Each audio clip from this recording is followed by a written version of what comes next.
Most SUVs on the road today are built for practicality, but at the very top of the market, there's a small group of manufacturers building SUVs that cost more than most people's houses. These vehicles use hand-stitched leather, armor plating, naturally aspirated V12 engines, and in some cases take months to build a single unit. In this video, we're counting down the 10 most expensive SUVs, starting with number 10 and working our way up to the single most expensive SUV on the planet.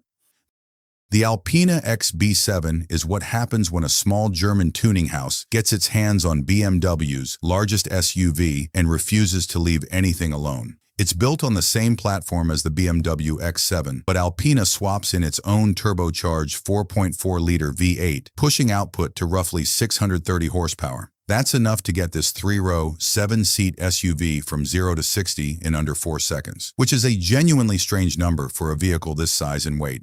Inside, Alpina does what it's always done: subtle badging, unique interior trim, and a level of build quality that's honestly hard to distinguish from cars costing twice as much. The XB7 isn't trying to be flashy. It's for buyers who want the performance of a sports car and the practicality of a full-size family SUV, without the Lamborghini badge announcing it to everyone in the parking lot. Production numbers are low, and Alpina typically builds only a few thousand vehicles a year across its entire lineup, which keeps exclusivity high, even though the price tag, by the standards of this list, is actually the most accessible one here.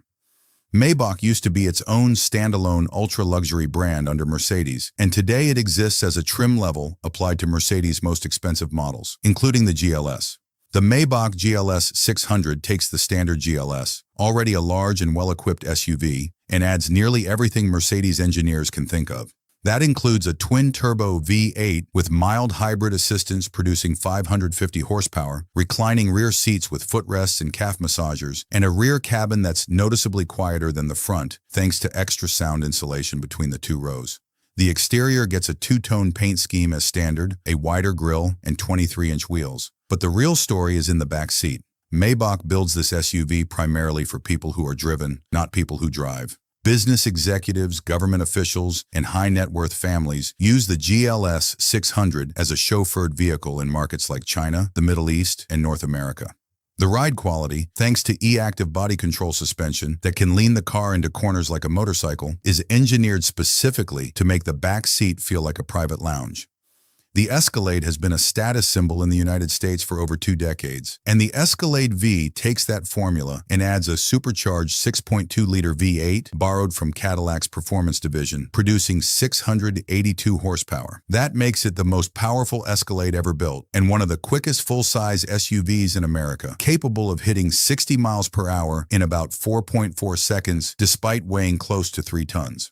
What sets the Escalade V apart from a lot of the cars on this list is that it doesn't sacrifice practicality for performance. It still seats up to 7 people, still has a massive 38-inch curved OLED display spanning the dashboard, and still offers the cargo space expected of a full-size American SUV. Cadillac tuned the suspension with adaptive magnetic ride control and an electronic limited slip differential, so the Escalade V can genuinely handle a back road, not just a straight line. For buyers who want Rolls-Royce levels of attention without the Rolls-Royce badge, this is often the American answer. The standard Range Rover already sits near the top of the luxury SUV world, but the SV trim, previously known as the SV Autobiography, pushes it further into bespoke territory. Land Rover's Special Vehicle Operations Division handpicks materials, offers over infinite paint combinations, and will build to nearly any custom specification a buyer requests, including extended wheelbase models with rear cabins that resemble a private jet more than a car interior. Power comes from either a twin-turbo V8 or, in newer configurations, an electrified powertrain, but horsepower isn't really the selling point here. The SV is about craftsmanship. Leather sourced from specific tanneries, real wood veneers finished over multiple days, and an air suspension system tuned to isolate occupants from road imperfections almost entirely. Land Rover has spent decades building the Range Rover's reputation as the SUV that can cross a desert in the morning and pull up to a 5-star hotel in the evening. And the SV trim is the clearest expression of that philosophy, at the clearest expression of that price. The Urus is the vehicle largely credited with proving that a supercar manufacturer could sell an SUV without damaging its brand, and then some. Lamborghini has sold more Urus units than all of its two-door models combined since the SUV launched, which tells you how much demand exists in this segment. The latest version runs a twin-turbo V8 in a plug-in hybrid configuration, producing 789 horsepower combined and allowing roughly 35 miles of pure electric range for city driving. Despite weighing over 5,000 pounds, the Urus handles more like a sports car than an SUV, largely due to active anti-roll bars, rear-wheel steering, and a chassis shared in part with the Porsche Cayenne and Audi Q8, though Lamborghini's tuning is aggressive by comparison. Inside, buyers get sport seats, aeronautical-inspired air vents, and the option to configure nearly every surface through Lamborghini's Ad Personam customization program. It's loud, it's fast for its size, and it's built for buyers who want supercar theatrics without giving up rear seats or a usable trunk. Bentley entered the SUV market a few years after Range Rover had already proven the demand existed, but the Bentayga carved out its own space by leaning fully into old-world British luxury. The base model runs a hybrid turbocharged V6 producing 456 horsepower, while the top-tier speed variant uses a twin-turbo W12 engine, one of the very few W12 still in production anywhere in the automotive industry, putting out 626 horsepower. Every Bentayga interior is finished with wood veneers cut from a single tree to ensure the grain matches across panels, and buyers can select from over 100 leather hide and stitching combinations through Bentley's Mulliner personalization division. Mulliner also builds an even more extreme version called the Bentayga EWB, extended for rear passengers, with configurations that include a fold-out picnic set, champagne cooler, and rotating rear seats. It's the kind of vehicle where the options list alone can add six figures to the final price. Aston Martin built its reputation on two-door Grand Tourers and for years resisted the SUV trend that had already swept through Porsche, Lamborghini, and Bentley.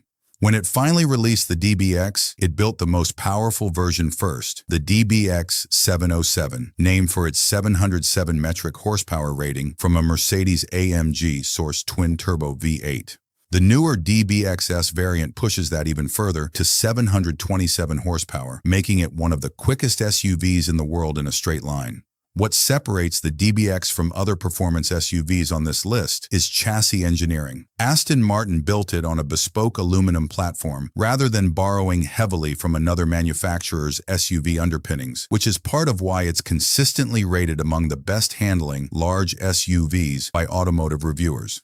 The interior blends Aston's traditional hand-finished leatherwork with Mercedes-sourced electronics, giving buyers the sense of a boutique British sports car cabin with modern infotainment underneath. For buyers who want the most engaging driving experience on this entire list, the DBX is usually the answer.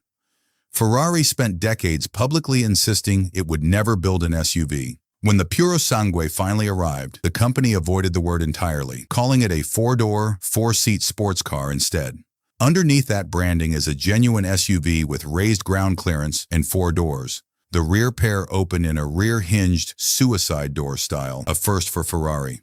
The Purosangue is powered by a naturally aspirated 6.5-liter V12, producing 715 horsepower, which is a remarkable engineering decision at a time when nearly every rival on this list has moved to turbocharged or hybrid V8 for emissions reasons. It revs to over 8,000 revolutions per minute and delivers a sound that most manufacturers gave up trying to replicate years ago. Because Ferrari limits production and prioritizes existing customers, waiting lists stretch for years, and resale prices on the open market frequently exceed $1 million once options and rarity are factored in. It's the rarest combination on this list. Genuine four-seat practicality paired with an engine you'd expect to find in a track car. The Cullinan was Rolls-Royce's first SUV, launched specifically because the company's ultra-wealthy client base kept buying competitors' SUVs and asking Rolls-Royce for the same thing with better craftsmanship.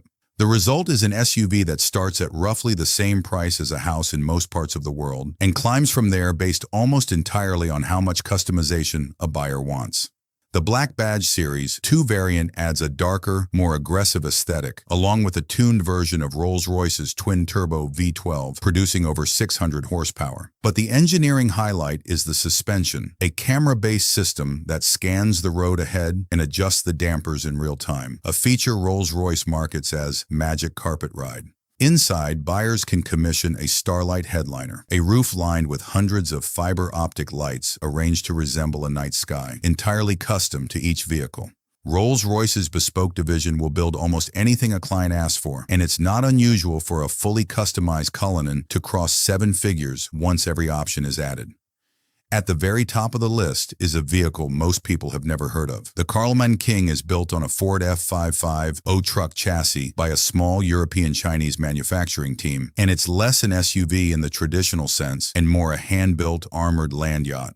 Every unit is built to order, with production numbers in the low dozens per year, and the design draws visible inspiration from stealth fighter aircraft. Sharp, angular panels, a low, wide stance, and an interior that looks more like a private aircraft cabin than a road vehicle. Buyers can option full ballistic armor plating and bulletproof glass, turning the Karlmann King into something closer to a mobile safe room than a family SUV. Interiors include reclining massage seats, a full entertainment suite, refrigerated storage, and finishes using materials like genuine gold accents on some ultra-high-end builds. Because so few are made and each one is custom-built to the client's exact specification, pricing isn't fixed the way it is for the other vehicles on this list. It climbs based entirely on what the buyer wants included, which is how the top-spec versions reach nearly $4 million. It holds the title of the most expensive SUV in the world by a significant margin over anything else currently in production. That covers all 10. What's clear looking across this list is that the most expensive SUVs in the world aren't necessarily the fastest or the most powerful. Rolls-Royce and Karlmann King both outprice performance-focused options like the Urus and DBX 707 by a wide margin, simply because craftsmanship, exclusivity, and customization carry more weight at the very top of the market than horsepower does. If you found this list useful, let us know in the comments which one of these you'd actually want to own, and subscribe for more content like this.